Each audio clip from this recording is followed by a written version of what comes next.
When Harry Potter and the Sorcerer's Stone hit theaters in 2001, fans were captivated. The magic, the casting, the music, it all felt perfect. But if you've read the book, you know something important was missing. Not spells, not characters, but entire scenes that quietly shaped Harry's world in and outside of Hogwarts. In this series of videos, we'll uncover the key moments that were not put to screen. We'll show the moments that provide better insight to each character's motivations, foreshadow events yet to come, and fully flesh out the wizarding world the way J.K. Rowling intended. These are, From Book to Screen, the Missing Scenes Revisited.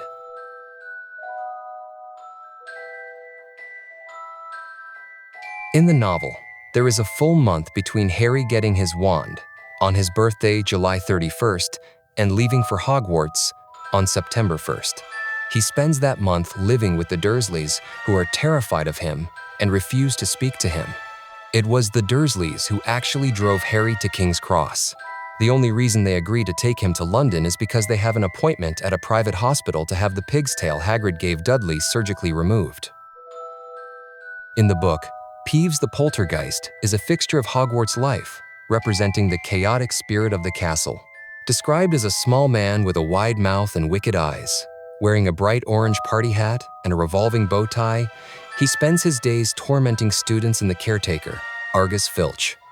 Peeves first appears as the Gryffindor first years are led to their common room, where he pelts them with walking sticks until Percy Weasley threatens to call the Bloody Baron, the only entity Peeves truly fears. He also plays a crucial role in the Midnight Duel subplot.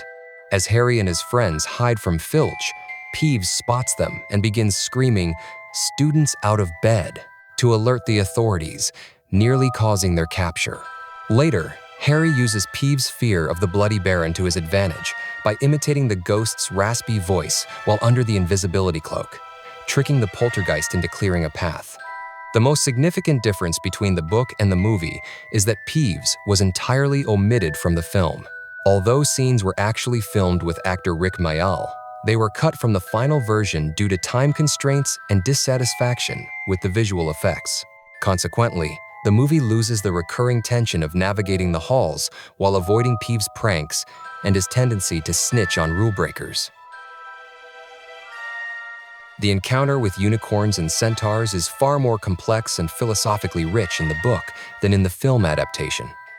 The movie presents the scene primarily as a moment of suspense and visual horror, focusing on the eerie image of a hooded figure drinking unicorn blood and Harry's quick rescue by Ference the Centaur. While effective cinematically, the sequence is brief and largely unexplained.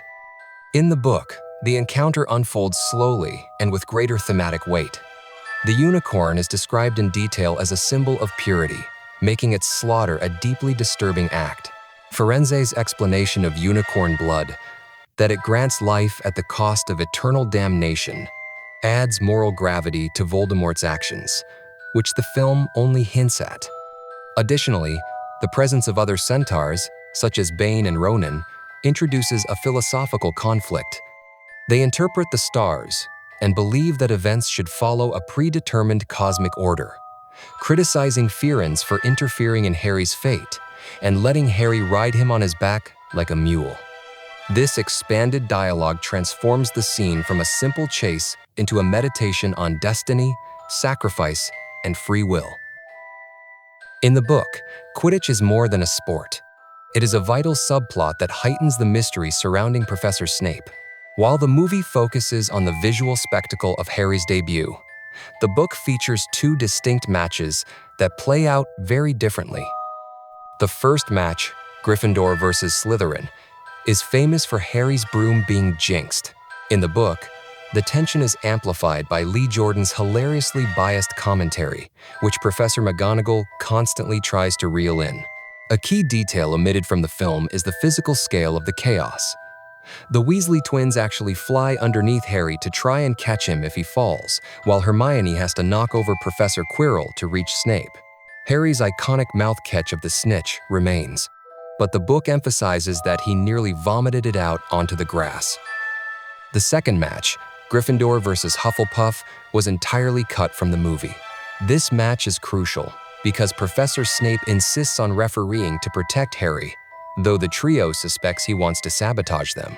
To avoid any foul play, Harry catches the snitch in record-breaking time, under 5 minutes, thereby ending the game before Snape can make a single biased call.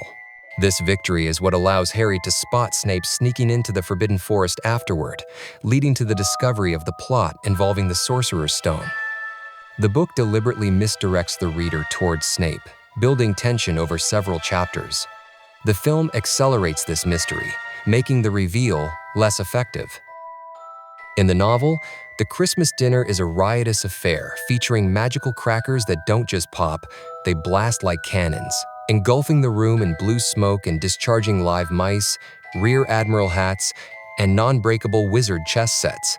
This chaotic joy is softened in the film to a quiet, polite celebration. Furthermore, the book emphasizes the Dursleys' neglect. While the movie focuses on the Weasley jumper and the invisibility cloak, the book notes that the Dursleys actually sent Harry a 50-pence piece, highlighting the stark contrast between his two worlds.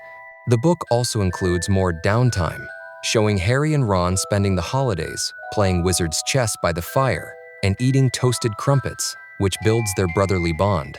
While the film uses Christmas primarily to advance the invisibility cloak plot, the book uses it to establish Hogwarts as Harry's emotional sanctuary. The subplot of Norbert the Norwegian Ridgeback illustrates Hagrid's dangerous love for monsters. But the logistics of the dragon's departure differ wildly between the book and the film. In the novel, the ordeal is a prolonged, high-stakes operation. After the dragon hatches and bites Ron, whose hand turns a sickly green from the venom, Harry and Hermione must smuggle the crate up to the tallest astronomy tower. They are met by friends of Charlie Weasley, who whisk Norbert away via broomsticks. In contrast, the movie simplifies this significantly. Dumbledore simply arranges for the dragon to be sent away, and the actual smuggling scene is omitted entirely. This change removes a major plot point where Harry and Hermione are caught by Filch after the handoff because they forgot the invisibility cloak on the tower. This mistake leads to the trio, and Neville Longbottom losing 150 points, a devastating blow to Gryffindor that makes them social outcasts, a nuance of school life the movie largely ignores. The protection of the Sorcerer's Stone involved a gauntlet of 7 magical barriers, 2 of which were omitted from the film adaptation. These trials were designed by various professors to test different virtues, from physical skill to cold logic. The descent begins with Hagrid's 3-headed dog, Fluffy, who is lulled to sleep by a harp. Next, the trio lands in Professor Sprout's Devil's Snare. While the movie shows them relaxing to escape, the book features a more panicked scene where Hermione must use her knowledge of herbology to conjure bluebell flames to repel the light-hating vines. They then face Professor Flitwick's winged keys, where Harry uses his seeker skills to snatch the correct key. This is followed by Professor McGonagall's life-sized wizard's chess, which Ron wins through strategic sacrifice. The film then skips straight to the mirror, but the book includes 2 additional trials. First is Professor Quirrell's chamber, where the trio finds a mountain troll already knocked unconscious by Quirrell. Since Quirrell was also trying to steal the stone, he had to bypass his own security measure. He used his special gift with trolls to knock it out quickly and quietly so he could move on to the next room, which is Snape's potion riddle, without a struggle. Finally, they reach Professor Snape's logic puzzle, a riddle involving 7 potions and a wall of black fire. Hermione identifies the correct draft for Harry to move forward and the one for her to retreat, famously noting that many great wizards lack an ounce of logic. Ultimately, Harry reaches Professor Dumbledore's final defense, the Mirror of Erised. He secures the stone not through magic, but because his heart is pure. He desires to find the stone, but never to use it. The movie introduces Nicholas Flamel abruptly. In the book, the search for Nicholas Flamel is a long, arduous process spanning months. Harry eventually discovers the name on the back of an Albus Dumbledore chocolate frog card he received on the train. Later, during a Christmas search in the library, he forgets the connection until Neville Longbottom gives him another card. It is only then that Hermione finds a massive, old book in her dormitory that identifies him as the only known maker of the Sorcerer's Stone. The movie adaptation simplifies this significantly. Instead of the chocolate frog card being the primary clue, Harry, Ron, and Hermione finds Flamel's name in a large book in the library after months of fruitless searching. Additionally, the film omits the detail that Flamel and Dumbledore were partners in alchemy, which is a major point of wizarding history in the book. The book also concludes Flamel's arc more poignantly. Dumbledore explains to Harry in the hospital wing that Flamel and his wife, Perenelle, have enough elixir to set their affairs in order before they passed away, framing their death as a great adventure for a well-organized mind. In both the book and the movie, the climax occurs in the chamber of the Mirror of Erised. Quirrell reveals that he, not Snape, has been working for Voldemort. Upon Voldemort's command to seize the boy, a physical struggle ensues. Because of the ancient protection left by Lily Potter's sacrifice, Quirrell cannot touch Harry's skin without suffering excruciating pain. In the movie, this protection is depicted as an aggressive, almost corrosive force. As Harry touches Quirrell's face and hands, the professor's flesh turns to stone and then disintegrates into ash. Harry essentially watches Quirrell crumble away until nothing is left but a pile of dust on the floor. In the book, the effect is less cinematic but more visceral. Harry's touch causes Quirrell's skin to blister and burn, but he does not disintegrate. Harry describes a needle-sharp pain in his own scar that nearly blinds him, and his last conscious memory is of Quirrell's arm being wrenched away as he passes out from the sheer agony in his head. A major distinction lies in what actually kills the professor. In the film, Harry's direct actions lead to Quirrell's immediate destruction. However, the book provides a more nuanced explanation during Harry's recovery in the hospital wing. Dumbledore explains that Voldemort left Quirrell to die, abandoning his host as soon as the mission failed. Because Quirrell had been kept alive by the sharing of Voldemort's soul and the consumption of unicorn blood, the trauma of the burns combined with the sudden withdrawal of Voldemort's dark presence was what ultimately proved fatal. Dumbledore's final conversation with Harry is longer and more revealing in the book. He explains why Voldemort could not touch Harry, the protective power of Lily's sacrifice, and the deliberate placement of the Mirror of Erised. This clarity reinforces the story's moral framework. The movie hints at these ideas, but avoids explicit explanation.